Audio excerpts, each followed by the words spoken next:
Iphupho lakho elakho and liyakuhlupha iphupho uma ngabe uwumuntu ozazi ukuthi empilweni ufuna ukuphumelela.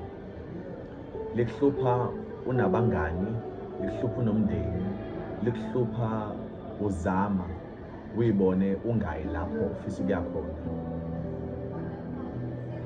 Ngoba uNkulunkulu ulifake ngamabomu iphupho kuwena ukuthi ungafani nalabo abanye abafa bengawafezanga amaphupho abo.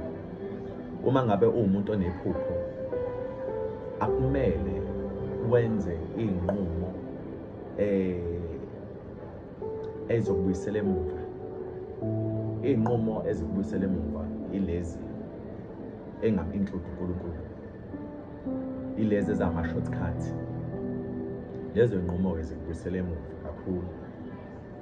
Kwiphupho onalo kumele uNkulunkulu abe i-drive kulona. Kumele uNkulunkulu abe nawe kulona. Kumele uNkulunkulu abe encouragement, abe i-source kulona ukuze uzolibona liphumelela. There were times la mina bekufika abantu abaningi trying to cause me to be lost by selling the lie in order for me ukuthi ngithi lose my way.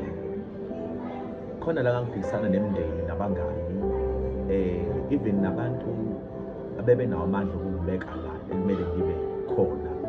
Kodwa-ke I had to disagree with them because beyiphikisana neqiniso laNkulunkulu. Ingane ibona isancane ukuthi le izoshintsha umhlaba noma izoshintsha umuzi wakubo. Which is why today abanye belahlekelwe imiqondo, abanye bengekho emhlabeni. It's due to umona wephupho.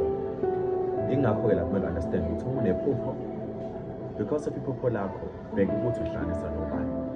Ngoba kusebona bonke abantu abazokujabulela. Unani umbuso kaNkulunkulu nokulunga kaNkulunkulu, konke okunye kuzonezelwa.